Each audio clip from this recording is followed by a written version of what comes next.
देखिए, इस तरीके का फेयरनेस कहीं ना कहीं जहाँ पे मेजॉरिटी ऑफ गैदरिंग इस तरीके की होती है जो कट्टरपंथी हो, चाहे वो मुस्लिम हो चाहे वो हिंदू हिंदू हो, दोनों में ये सब चीज़ें आपको मिलेगी। देखिए, ये सब सिर्फ मुद्दा बनाया जाता है कि धर्मांतरण किया, ये कर दिया, वो कर दिया। यहाँ के लिए तो हम कहेंगे सांसद हमारे यही रहे जो है एट प्रेजेंट, पीएम मोदी। नमस्ते हिंदुस्तान, कैसे हैं आप लोग। एक बार फिर से आज मैं जहाँ पर हूँ ये घाट है, बनारस का घाट है। एक वक्त में बाढ़ में ये डूब गया था, बट अभी लोगों की भीड़ है। आपने पुराने वीडियोस में देखा होगा किस तरीके से भीड़ उमड़ी थी यहाँ पे। मतलब लोग शाम को यहाँ पे ठंडी हवा लेने आते हैं। यहीं से मैं गुजर रही थी तो मुझे यहाँ पे एक प्यारे दो लोग बैठे हुए दिखे हैं, जिनको देखकर मैं इनको कवर ना करूं ऐसा मैं बर्दाश्त नहीं कर पाई, अपने आप को रोक नहीं पाई। तो मैं इनको, इनके बेशक मैंने अब इनसे पूछा नहीं है कि क्या है ये, इनका रिश्ता क्या है मैं पूछूंगी, क्योंकि मैं अभी इनको भाई बहन बोलूं या इनको एज अ कपल बोलूं तो शायद ये बुरा मान जाएंगे। वो उन्हीं से मैं पूछूंगी कि ये आखिर कौन है, मैं पूछूंगी ताकि देखिए पीछे हंस भी रहे हैं ये, तो मैं पूछूंगी। आप बताइए क्या नाम है आपका। माई सेल्फ उम्मुल वरा। थोड़ा डिफिकल्ट है, फिर से बोलिए। उम्मुल वरा। उमुल, नाइस। उमुल, मैंने आपको इसलिए डिस्टर्ब किया कि बनारस एक ये एक हिंदू का रिलीजियस प्लेस है ये घाट। यहाँ पर मैंने आप लोगों को देखा है इसलिए मैं रुक गई हूँ। तो ये आप यहाँ घाट पर क्या कर रही हैं, हिंदू घाट पे। नॉर्मली मैंने देखा है कि आप बुरके में हैं, हिजाब में हैं, और आप ऐसी जगह पे क्या कर रही हैं। मौसम का लुत्फ उठा रहे हैं और क्या। तो कुछ वाइब आती है, कुछ अच्छी से पॉजिटिव वाइब्स आ रही है, या सिर्फ मौसम का लुत्फ उठाने आई हैं। इन मुस्कुराहट के पीछे चलिए हम इनसे पूछेंगे, आप मुस्कुराते रहिए यूं ही। आइए आपसे पूछेंगे आपका क्या नाम है। आसिफ मेरा नाम है जी आसिफ, बताइए मुझे कि इस जगह पर आप सिर्फ और सिर्फ ठंडी हवाओं का मजा लेने आए हैं, या इस जगह से कोई पॉजिटिव वाइब्स मिलती है। देखिए, आपने जो कहा कि यहाँ हिंदू सिटी है और उसी को डिवोटेड है, ऐसा कुछ नहीं। एक तरीके से यहाँ हिंदू मुस्लिम सब सभ्यता के अकॉर्डिंग जो है वाराणसी है, तो यहाँ पे कोई भी आ सकता है, जा सकता है। मुझे कोई रोक टोक है आपको यहाँ पे आने में। कोई ऐसी बात नहीं है। कोई मैम ने तो पूरा मतलब उस तरीके का अपना हिजाब पहन रखा है, तो इन्हें रोका गया है आने से। दैट्स नॉट द इशू कि नकाब पहना तो यहाँ नहीं आ सकती, ये रिस्ट्रिक्टेड एरिया है, ऐसा कुछ नहीं है। तो यहाँ पे बहुत सारी चीज़ें, अभी अलीगढ़ मुस्लिम यूनिवर्सिटी से एक मौलाना का एक स्टेटमेंट आया है कि ज़बरदस्ती ऐसी जगहों पे रोका जाता है, आपके साथ बहुत ज़्यादा तुष्टिकरण की जाती है। जब से उत्तर प्रदेश में भगवा सरकार आई है तब से मुस्लिमों को दबाया जाता है, डराया जाता है। क्या सच्चाई है? देखिए, इस तरीके का फेयरनेस कहीं ना कहीं जहाँ पे मेजॉरिटी ऑफ गैदरिंग इस तरीके की होती है जो कट्टरपंथी हो, चाहे वो मुस्लिम हो चाहे वो हिंदू हो, दोनों में ये सब चीज़ें आपको मिलेगी, इधर भी और उधर भी। और जहाँ पे मिक्स सोसाइटी है वहाँ पे ऐसी कोई बात नहीं है कि वहाँ मुस्लिम। चलिए, मैं और कहीं नहीं जाती हूँ, मैं कहीं समूहता पे बात नहीं करती हूँ, मैं उत्तर प्रदेश सरकार की बात करती हूँ, योगी आदित्यनाथ की सरकार की बात करती हूँ। क्या यहाँ पे कभी फियर महसूस हुई या डर महसूस हुई, कोई खतरा महसूस होता है आपको यहाँ पे। नहीं, ऐसा कुछ तो नहीं है। अगर देखा जाए तो मुझे ऐसा कुछ नहीं लगा, क्योंकि मैं जहाँ पे बिज़नेस करता हूँ वहाँ पे भी मैं अकेला एक मुस्लिम हूँ। अगल बगल मेरे जो भी सराउंडिंग में हैं सारे हिंदू हैं, लेकिन हम लोग एक टेबल पे बैठते हैं। अक्सर ये होता है कि साथ में हम लोग लंच करते हैं। ऐसा कोई फियर नहीं है कि मतलब वो कोई और है और हम कुछ कोई और है। बहुत अच्छी बात कर रहे हैं, बहुत अच्छा मैसेज दे रहे हैं आप देश को। एक सवाल मैं आपसे पूछूंगी, सवाल थोड़ा कड़वा होगा।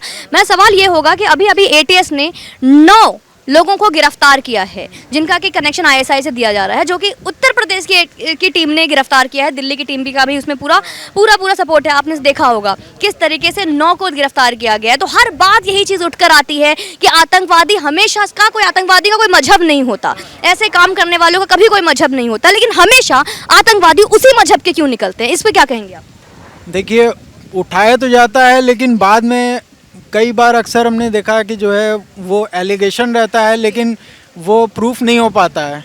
तो एलिगेशन, अभी तक तो वो एलिगेशन के अकॉर्डिंग ही उनको जो है एटीएस ने उठाया है, लेकिन वो प्रूफ नहीं है। इस बारे में कोई कमेंट नहीं कर सकता कि वो इससे पहले भी एटीएस ने गिरफ्तार किया था, जिनके पास बहुत सारे इक्विपमेंट मिले थे, जिसमें उनको आपने देखा था बम बनाने की मशीन थी, जिसमें बहुत सारे ऐसे इक्विपमेंट थे। और उन्होंने एक चिट्ठी भी थी जिसमें कि कई पॉलिटिशियंस के नाम थे। उन्होंने उसमें नाम लिखा था कि उनको राम जन्मभूमि में, बनारस के मंदिर में और ऐसे पर्टिकुलर कुछ जगह में उनको बम एक्सपोज करना, ऐसा प्रॉपर लिखा हुआ नक्शा था इन मंदिरों का। तो इस पर क्या कहेंगे आप। देखिए, इस पे मैं कोई कमेंट नहीं कर सकता, क्योंकि ऐसी कोई चीजें होती है और आती है तो क्या आपको बुरा लगता है कि आपके धर्म से जुड़े हुए लोग इस तरीके का काम करके पूरे धर्म को, पूरे कौम को बदनाम करते हैं। बिल्कुल सही बात है। अगर क्या आप ऐसे लोगों को सपोर्ट करेंगे। बिल्कुल नहीं, ऐसे लोग क्यों। अगर वो प्रूफ होता है कि वो गलत है तो बिल्कुल सपोर्ट नहीं करूँगा. On the basis of allegation I can't say anything. और अगर प्रूफ होते हैं तो आप उनके लिए क्या मैसेज देंगे जो ऐसे काम कर रहे हैं? इस धर्म के नाम पे इस तरीके की हरकत ना करो तो बेहतर है. एक और आरोप हमेशा आरोप लगाए जाते हैं कि एक अल्पसंख्यक समुदाय है जो बार बार धर्मांतरण करने की कोशिश करती है. इस पे बारे में क्या कहेंगे? लव जिहाद, धर्मांतरण, इस तरीके के शब्द बार आज पूरे हर सोशल मीडिया पे आते हैं. इसको कहाँ तक आप देखते हैं, कहाँ तक सही है? देखिए ये सब सिर्फ मुद्दा बनाया जाता है कि धर्मांतरण किया, ये कर दिया, वो कर दिया. गवर्नमेंट को मैं नहीं कहूँगा, जो सोसाइटी आज की बन गई है उस तरीके की, वहाँ पे एक पैटर्न चल गया है कि मतलब ऐसा करने से ऐसा हो जाएगा, वैसा करने से वैसा हो जाएगा. तो फिर हमारी अपनी थिंकिंग ये होना चाहिए कि हमें क्या करना चाहिए, हमें क्या सोचना चाहिए. चलिए, बहुत अच्छी बात आपने बोला कि अपनी मेंटालिटी होनी चाहिए. मैं एक लास्ट सवाल आपसे पूछूंगी, ज़्यादा समय नहीं लूंगी, आप लोग उठा रहे हैं हमारे घाट का, तो मैं सवाल ये पूछूंगी आपसे कि यहाँ पे किसकी सरकार आनी चाहिए 2022 के चुनाव में? No comment. No comment? काहे का नो कमेंट? No comment. ये अगर वो बोलती ना कि I am not interested in politics, मैं समझती क्योंकि लड़कियों का ना second I am on diet के बाद ना I am not interested in politics आता है, बट उनका बात समझ में आता है. आप नहीं बोल सकते, ये नहीं चलेगा, ये चीटिंग हो जाएगी. नहीं, चीटिंग की बात नहीं है. देखिए हम एट ए टाइम अगर मैं कहूँ तो मैं किसी पार्टी को सपोर्ट नहीं करता. बहुत अच्छी बात है. तो आपको क्या लगता है यहाँ पे एक बात, अभी आपने ओवैसी की बात सुनी होगी, हाँ. तो उन्होंने बोला है कि पिछली बार 11% यादव के वोट्स ने मिलकर यादव सरकार बना लिया. उनका स्टेटमेंट आया कि 20% यहाँ पे मुस्लिम समाज है, तो अगर वो वोट देती है तो इस बार उत्तर प्रदेश में मुसलमान उत्तरदायी तो होना चाहिए, उत्तर प्रदेश का मुख्यमंत्री होना चाहिए. नॉट नेसेसरी कि मतलब ओवैसी यहाँ आए, जहाँ पर हैं ओवैसी वहीं पर है तो ज़्यादा बेहतर है. और यहाँ पे नहीं बिल्कुल नहीं, क्योंकि जहाँ पर हैं वहीं पे बेहतर है. भाईजान का दिल चकनाचूर हो जाएगा ये सुनकर. हो जाने दीजिए, उसमें क्या है. जहाँ पर है वहीं सही है, क्योंकि यहाँ आएंगे किसी ना किसी का वोट बटेगा, किसी का वोट गड़बड़ाएगा.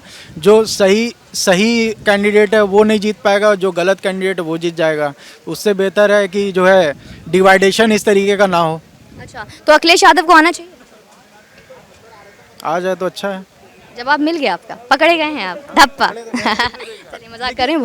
कोई भी आता है, मुझे कोई इशू नहीं है, लेकिन इस तरीके की वन साइड. आपने जैसे बहुत अच्छी बात बोली, मैं एक सवाल और पूछूंगी आपसे. अभी आपने बोला अखिलेश यादव को आ जाना चाहिए, तो क्यों आपको लगता है इस सरकार की बदलाव की जरूरत है? आखिर ऐसे काम जो आपको लगता है पसंद नहीं आया? उनके कोविड में ऑस्ट्रेलिया योगी मॉडल मांग रहा है, आपके मुख्यमंत्री की तारीफ हो रही है, सबसे कम आंकड़े निकल रहे हैं, एक्टिव केसेस सबसे कम हो गए इतने बड़े राज्य के पॉपुलेशन के बावजूद भी, तो आप क्यों चाहते हैं कि योगी सरकार बदल जाए? नहीं, देखिए अगर वाराणसी की बात किया जाए तो वाराणसी में बहुत सारा डेवलपमेंट हुआ. आप भी देखे होंगे 1 साल पहले, 2 साल पहले, अभी में, और हाँ बहुत सारा चेंजेस हुआ है. यहाँ के लिए तो हम कहेंगे सांसद हमारे यही रहे जो है एट प्रेजेंट, पीएम मोदी. बाकी स्टेट के लिए देखा जाए तो आई नीड सम चेंजेस. अगर मैं स्टेट वाइज बात करूं तो मैंने अभी, हाँ, तो आपको क्या लगता है कि कोई और सरकार आएगी तो चेंजेस होंगे? क्योंकि बरेली में जहाँ पे से पेंट का काम होता था, वहाँ पे रेल के डब्बे बनाने के काम दिए गए हैं, तो वहाँ पे रोजगार और बढ़ाया गया. इस तरीके से हर जगह कहीं ना कहीं, अगर मैं राशन वितरण की बात करूँ तो 2 वक्त महीने में 2 बार राशन दिए जा रहे हैं, घर, शौचालय, हर चीज़ तक पहुँचाया जा रहा है. फिर ये बदलाव क्यों? अब इसके बारे में थोड़ा डेटा और पोल्स मुझे देखना होगा फिर से कि क्यों ऐसा हो रहा है, कैसे ऐसा हो रहा है. लेकिन एट ए टाइम मैं यही कहूँगा कि आई नीड सम चेंजेस.